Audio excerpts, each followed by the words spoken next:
Alors bonjour, je vais vous parler de fin de siècle et désintégration. Alors, fin de siècle et désintégration, en fait, c'est une double biographie de Adolf Hitler et Sigmund Freud.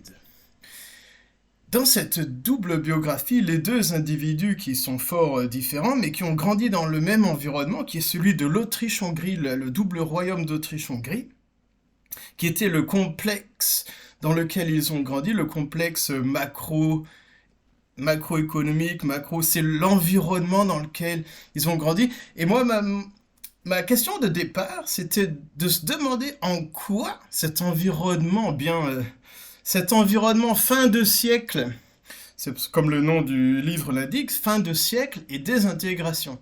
Alors, la fin de siècle, c'est cette période pré Première Guerre mondiale, qui s'appelait fin de siècle, parce qu'en fait, le chef du royaume d'Autriche-Hongrie, c'est un vieux monsieur qui qui a eu une longévité extrême en tant qu'empereur de l'Autriche-Hongrie, mais qui a eu beaucoup de problèmes dans le cadre de l'hérédité, à qui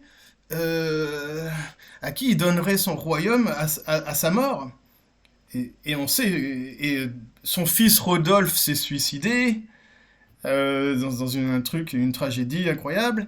Après, il y a eu bien sûr l'assassinat de Franz Ferdinand, donc en 1914, qui a empêché de donner un héritier, encore une fois, à l'Autriche-Hongrie, et qui a déclenché cette guerre mondiale, et dont la fin a été la désintégration de cet empire. Alors dans cette histoire, il y a deux personnages qui vont tirer leurs épingles du jeu, on peut dire, euh, mais de deux façons très très différentes. Alors effectivement, c'est une double biographie dans laquelle les deux personnages, on va passer, en fait, on va tourner autour de ces deux personnages, mais on va zoomer. Chaque chapitre, en fait, c'est un zoom dans un moment bien précis de la vie de chacun de ces personnages et qu'on va aller, en fait, qu'on va suivre jusqu'à leur mort, en fait. Donc jusqu'en 1945. Et donc bien après ce qui était l'Autriche-Hongrie. Mais enfin, la question de départ, c'était quel, en quoi l'Autriche-Hongrie était coupable de la création de ce monstre, donc Adolf Hitler, et de cet autre monstre, monstre de la psychanalyse, de la philosophie. Enfin, oui, on peut le qualifier de monstre si on veut. Si on veut aussi. On peut qualifier Freud de monstre, même s'il n'a pas tué, il n'a pas été le monstre qui était Hitler. Mais donc, Freud était juif, bien sûr. Alors, Hitler était antisémite. Et donc, et leur vie était, même si d'une certaine manière elles sont incomparables, il y a des, en fait, c'est deux vies qui sont incomparables.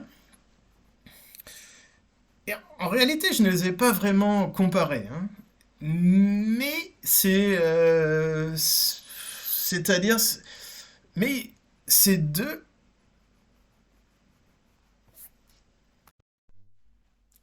alors, malgré tout, ce qui lie Hitler à Freud, c'est que Hitler voulait en faire une biographie psychanalytique. Et donc de passer de Freud et de l'explication de la psychanalyse via la vie de Freud pour expliquer euh, donc la vie d'Hitler me paraissait logique finalement. Et donc voilà. Et donc on rentre dans en fait, j'ai élaboré